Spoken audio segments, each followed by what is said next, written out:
بسم اللہ الرحمن الرحیم۔ السلام علیکم۔ پنجاب کے کسی دیہات میں ایک خوب روح قادیانی لڑکی شادی کے لیے ایک فوجی افسر کو پیش کی گئی۔ فوجی افسر نے شادی کی حامی بھرنے سے پہلے ایک شرط رکھی کہ وہ کبھی بھی قادیانیت قبول نہیں کرے گا۔ قادیانیوں نے اس کی شرط مان لی اور لڑکی فوجی افسر کے ساتھ روانہ کر دی۔ شادی کے بعد رشتے ناطے میں آنا جانا لگا رہا اور نرمی سے فوجی افسر کو مائل بھی کیا جاتا رہا۔ ایک دن قادیانیوں کا مذہبی رہنما بھی موجود تھا۔ اس نے فوجی افسر سے کہا کہ آپ مرزا غلام محمد قادیانی کو نبی نہیں مانتے، نہ مانیں، لیکن ہماری ایک بات قبول کیجیے۔ آپ استخارہ کریں کہ آیا نبی اکرم صلی اللہ علیہ وسلم کے بعد کوئی نبی ہے بھی یا نہیں، مرزا غلام محمد قادیانی سچا نبی ہے یا نہیں۔ فوجی کو زہر پلایا جا رہا تھا مگر اسے پیتے ہوئے احساس تک نہیں ہوا کہ وہ زہر کا پیالہ چڑھا چکا ہے۔ اس نے استخارہ کرنے کی ہمی بھر لی۔ رات کو استخارہ کیا تو خواب میں نظر آیا کہ مرزا غلام محمد قادیانی نبی بنا ہوا ہے اور اس کے آس پاس لوگ جمع ہیں۔ صبح اٹھا تو اپنے کیے ہوئے استخارے کے مطابق قادیانیت پر ایمان لے آیا۔ محض خود ایمان لاتا تو اتنا مسئلہ نہیں تھا۔ اس نے باقاعدہ مرزے کی نبوت کی دعوت دینا شروع کر دی اور اپنے خاندان کو مرزا قادیانی کا امتی بنا ڈالا۔ سارے علماء بے بس تھے۔ جو عالم اسے دعوت دیتا تو وہ کہتا کہ میں نے کسی قادیانی کی دعوت پر مرزے کو نبی نہیں مانا، میں نے باقاعدہ استخارہ کیا ہے اور استخارے میں مجھے قادیانی بطور نبی دکھلایا گیا ہے۔ مجھے آج قدر خواب دیکھنے کا موقع ملا ہے۔ جب کوئی بھی عالم اسے دلیل سے مطمئن نہ کر سکا تو وہ تنگ آ کر علماء سے ملنا ہی چھوڑ گیا۔ بالآخر چناب نگر کے جلسے میں مولانا یوسف لدھیانوی شہید تشریف لائے۔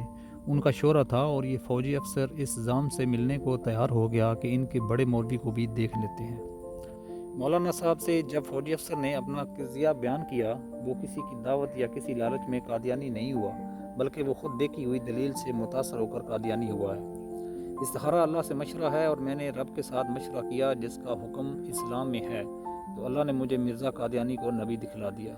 اب میں اللہ کی مانوں یا مولوی کی؟ جو اللہ نے مجھے آج خود خواب میں دکھایا وہ چھوڑ کر مولویوں کی کیسے مان لوں؟ مولانا نے اس کا ہاتھ تھاما اور گویا زبان حال سے کہا، فی الحال رب کی نہ مان، اس درویش مولوی کی مان، کہ مولوی ہی بتائے گا اصلی رب کیا کہہ رہا ہے۔ مولانا گویا ہوئے اور کہا، جب تم نبی کرم صلی اللہ علیہ وآلہ وسلم کی ذات میں شک سے گزرے تو مسلمان ہی نہیں رہے۔ اگر تمہیں یقین کامل ہوتا کہ نبی کریم صلی اللہ علیہ وآلہ وسلم کی ذات ہی آخری نبی ہے اور کوئی نبی آ ہی نہیں سکتا اور استخارے کے لیے ہرگز تیار نہ ہوتے، جب تم نے استخارے کی ٹھان لی تو گویا تمہیں شک ہوا کہ سید الابرار صلی اللہ علیہ وآلہ وسلم آخری نبی ہیں بھی یا نہیں۔ جب نبی کریم صلی اللہ علیہ وسلم کی ذات کے حوالے سے تم شک سے گزرے تو کافر ہو گئے۔ نبی کی ذات میں شک کرنا بھی کھلا کفر ہے۔ جو ہی تم شک میں مبتلا ہوئے تو کافر ہو گئے اور حالت کفر میں تمہیں قادیانی ہی نبی نظر آنا تھا۔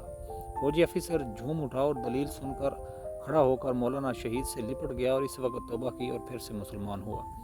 تو ذرا سوچئے کہ ابتدا کہاں سے ہوئی؟ کیسے اسے نبی کریم صلی اللہ علیہ وآلہ وسلم کی ذات کے حوالے سے شک میں ڈالا گیا اور انجام کیا ہوا؟ امام اعظم ابو حنیفہ نے یہی تو کہا تھا کہ بنا کسی دلیل کی ختم نبوت پہ ایمان لے آؤ، جو سوال کرے گا وہ کافر ہو جائے گا۔ سوال شک کی بنیاد پر کیا جاتا ہے اور نبی کریم صلی اللہ علیہ وآلہ وسلم کی ذات میں شک کھلا کفر ہے۔ اللہ ہم سب کو ہدایت نصیب فرمائے اور اس قادیانی کے فتنے سے ہم سب کو اللہ تعالیٰ محفوظ رکھے۔